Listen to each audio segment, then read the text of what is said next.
What up, B Squad? It is your boy JB, and I am here today, you guys, with another review for the Braxtons Season 1, Episode 6. This episode, it was titled It Takes a Village, you guys. Before we go ahead and get into the review, if you guys are watching this video or any other on the channel and you guys aren't subscribed yet, then I need you guys to do me a solid favor and stop taking me out on this date and having me pay for it at the end of it. You guys know the routine. You can do me that favor by liking the video, subscribing to the channel, turning on your post notifications, and sharing the video. And with that out of the way, without further ado, let's go ahead and get into this episode, shall we? All right, guys. So this episode, I don't really expect to be on here that long because this episode didn't give a whole lot of nothing to me. We didn't really get anything until like the last, I would say, 10 minutes of the show. So in the first episode first opens. So Tony is in LA. You guys know Tony is getting ready for her Vegas residency with Cedric the Entertainer. So she's sitting down with Miss E, and Miss E is just catching Tony up with everything that's going on. How they had a birthday party for Tracy. Little Kevin came out, but he's gonna go back to Maryland because he has a court case. She also let her know that, before he goes back to Maryland, he's going to sit down and he's going to talk to Spirit, right? So then Tony is talking about with her show how she just needs to rest to make sure that, her lupus doesn't flare up or just have any health issues, right? And Miss E asked her, when does the show start? So Tony let her know that the show starts on Mother's Day, right? So then Tony said that, Cedric has her telling some jokes. Tony, that joke was corny AF. I laughed because it was so bad. Because she asked, the joke was, what do you call a bear with no teeth? And I was like, what do you call a bear with no teeth? She said a gummy bear. I was like, oh, God, Tony. But okay, I'll give you an A for effort, right? But other than that, it was terrible, right? So they talked about Miss Evelyn going out on a date, and Tony's going to set up the date for her, right? Because Tony told Miss Evelyn told her that she and Trina had went shopping for a dress for the date. Tony must have forgot about this. I'm assuming Tony forgot about it. I don't, but hey, it is what it is, right? But that was it with their scene. One nothing to it. So then after that, we see Tamar. So I know I kept asking in last week's episode because they showed it in the clip for this week's episode. Much like there was a clip in this week's, much like there was a clip they showed in this week's episode that said coming up next, but they never showed it. So I'm assuming it's coming next week's episode, which is so weird.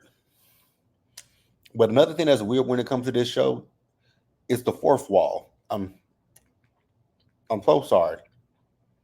Some of y'all may like that whole thing with the fourth wall, but for me personally, it's just it's a no.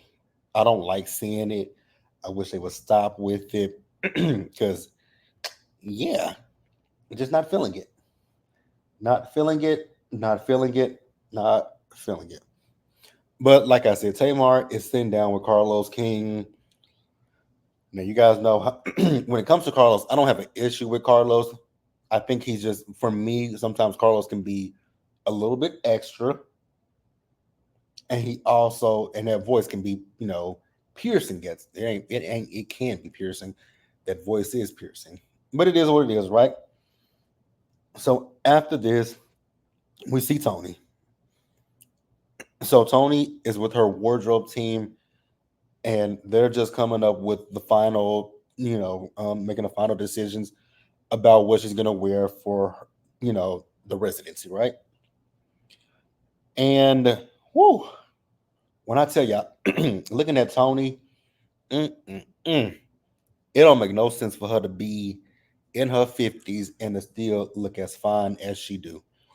One thing about Tony is just aging like fine wine, just fine as hell.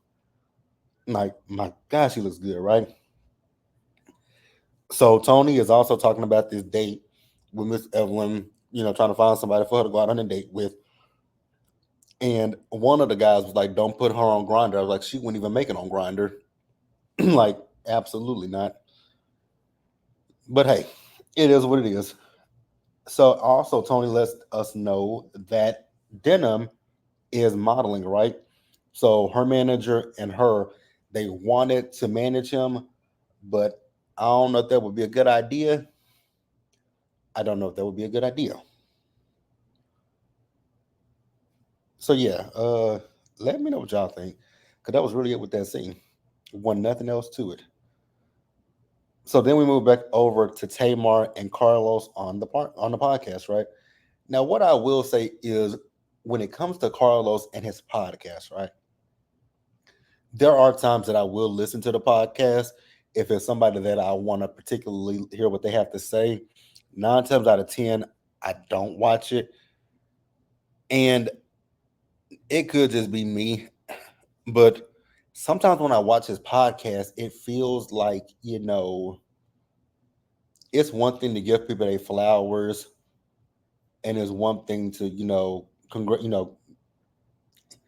it's one thing to give people their flowers, right? But it's another thing when I feel like he sucks up to whoever the person is that he's, interviewing for that particular podcast episode. And that's just my opinion. You guys can tell me if you agree or disagree. It's just what I get, right?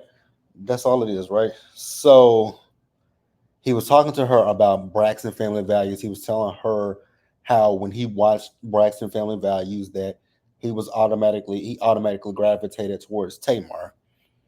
And I can see that because I remember back when Braxton Family Values first came on the air that there were a lot of people who gravitated towards Tamar, right?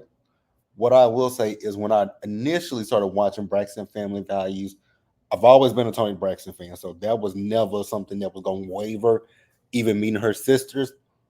But when I first started watching Braxton Family Values, who did I did grab? I will be honest and say yes. Part of me did gravitate towards Tamar, but the other part of me gravitated towards Tracy as well. Like, I like Tamar and Tracy equally because I can see, some similarities with myself with them, right? Because when it comes to me, you, you guys wouldn't know it, but I can be a little bit over the top and a little bit extra.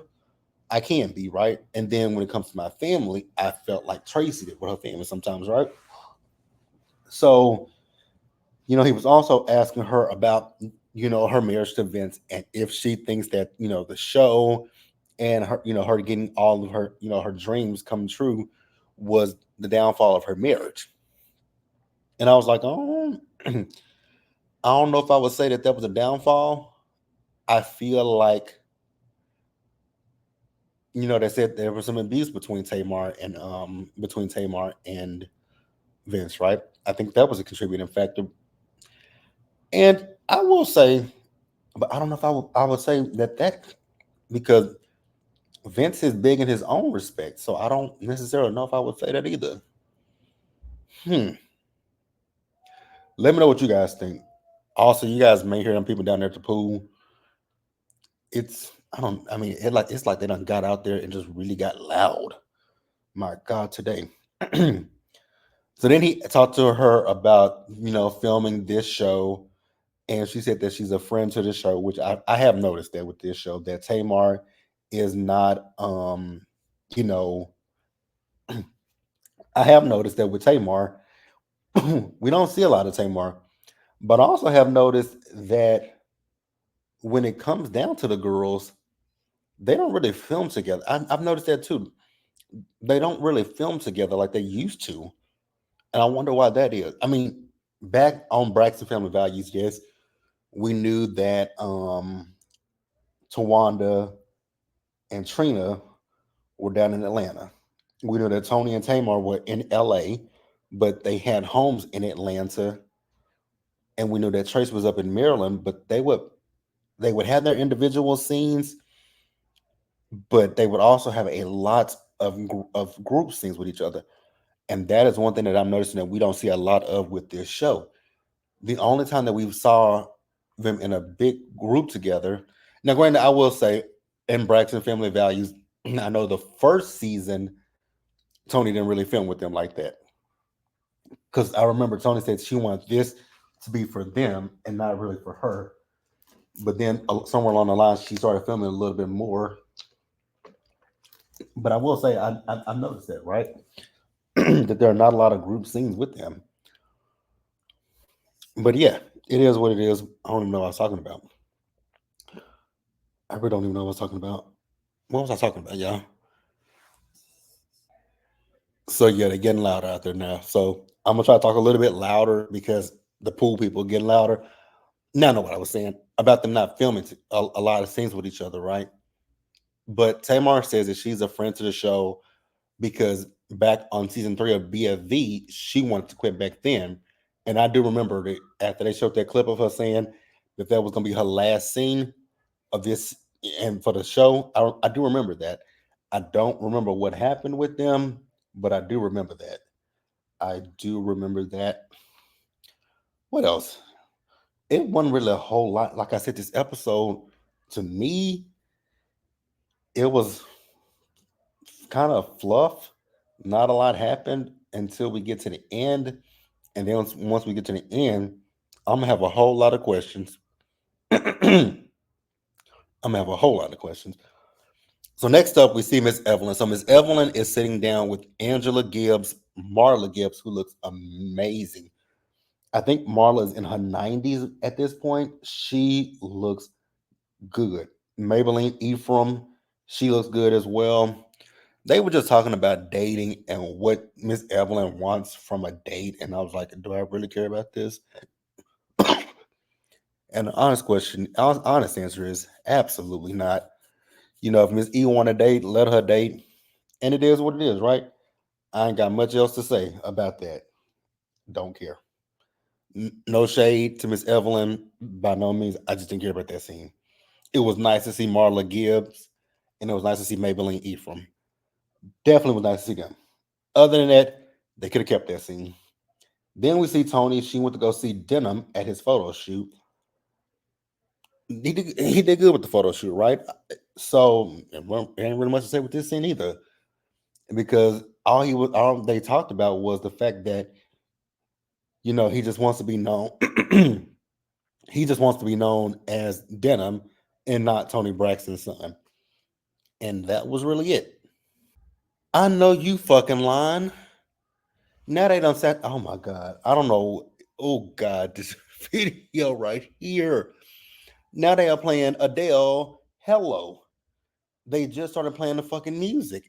My God, today, my God, today, my God, today. I cannot have this video demonetized because of these people down there playing goddamn Adele. Jesus the Christ. Jesus Christ. Jesus Christ. Help me, Jesus. Help me, Jesus. Help me, Jesus. Help me, Jesus. Oh, God. So, hopefully you guys, I'm coming into my room, so hopefully you guys don't hear because I was sitting by my patio door. So now let's go ahead and get back into this. So after this, we move over, and this is the scene where I say I have so many questions, you guys. Like when I say I have so many questions, I have so many questions about this. So remember I told you guys earlier that little Kevin was going to be meeting up with Spirit, right? So he's sitting down with Spirit, and on the screen, they were giving us play by play that he had to sit down with Spirit. It was very emotional, which I imagine it would be an emotional time to talk about your mom, right? So I guess production had broke at some point, and so they were eating lunch, and then little Kevin, I guess, he passed out at some point, right? Because he had a seizure. And so they said that Tawanda was on her way. Like I said, this is where I start to have questions, you guys. So, excuse me, yeah. So we also find out that little Kevin was supposed to go back to Maryland because he has a court case the next day, but they don't feel that he should go back home, which I agree. But Tawanda called Olivia, asking Olivia if she could postpone the court date, right? My question with that is, why did y'all call Olivia to ask her to postpone it? Y'all couldn't call his. Does he have an attorney? Is he unrepresented? Because I would think that he would call his attorney and say, "Hey, I had a seizure, and I'm not gonna be able to make it back to make it to my court thing. Like, can you talk to the judge on my behalf, or can they do Zoom, like Zoom Teams? They couldn't do none of that. Like, I had so many questions with that regard, right? So I guess Olivia said that she would, you know, call them and try to postpone the court date. The thing that I had the biggest question about was, so Kevin has been in Atlanta and Kevin is staying in a hotel room. And with his aunt Trina and Tawanda there, I was so confused as to why he didn't stay with his aunts while he was out there in Atlanta instead of a hotel room. Like, I just had that question. I'm not saying it is wrong that he didn't stay with them. I'm just questioning why he didn't. I'm just questioning it, from, I don't know. I just had that question. So then after that, we see as Trina and actually Tawanda came. Like I said, she called Miss Evelyn on the phone. They talked to little Kevin. Then after that, we see as Trina and Miss Evelyn came to the hotel room to see him. And like I said earlier, with the fourth wall thing, it's really annoying to me, and it actually it annoys me. It annoys me. I don't understand it, and I wish they would stop it. Right, but Miss Evelyn and Trina went to go see him. So we found out that Olivia didn't do what she said she was going to do. That she actually went through with getting divorced, and she also got full custody of their son, and she got the house. And I was like, okay. Now I did see before I came on here that people are upset with Olivia that she didn't stop the court case. Here's my thing, you guys. There are two things to say with this. One, maybe the judge was like, no, we have this date scheduled. I can't postpone it because I probably have a calendar full of cases and I need to get to this one now. Two, we don't know what the reason that she's filing for divorce is. Like, how would y'all feel if this girl is in a domestic violence situation and that's why she asked for a divorce? Like, we don't know anything. So I don't want to sit here and judge Olivia and say Olivia was wrong for doing this and Olivia was wrong for doing that. I'm not going to do that because we don't know anything. We only know what they're telling us on this show. And we already see it just from the will that there are some things that are being left out with this show, and I feel like there's some things being left out intentionally. So I'm not gonna sit here and jump down Olivia's throat and badmouth Olivia or any of that stuff because, again, like I said, we don't know anything. We don't really know what's going on in Olivia and little Kevin's life. So I'm not gonna sit here and pass any kind of judgment on her. I'm just gonna say, if you did tell them that you would postpone it, then I hope you have a damn good reason for why you didn't. That's all I'm gonna say, and that's where I'm gonna leave it at, because I'm not gonna, like I said, I'm not gonna attack her because I don't know her reasoning for wanting to divorce her husband, and I don't know her reasoning for wanting full custody of her son. So that was the episode. Like I said, one much to this episode felt like a little filler episode until we got to the end. But yeah, let me know what you guys think about this episode in the comment section below. Please, you guys, subscribe to the channel, turn on your post notifications, and you guys please share the video, and I will catch you guys in the next video. So until then, stay safe, you guys. Take care of yourselves. Wash your hands, be blessed, and I will see you guys in the next video. So it is the weekend, And I will see you guys for Power Book 2, Raising Canaan. No, Power Book 2, Ghost. I always want to say Raising Canaan when it comes to that. Excuse me, y'all. But I'll see you guys then. Bye, guys.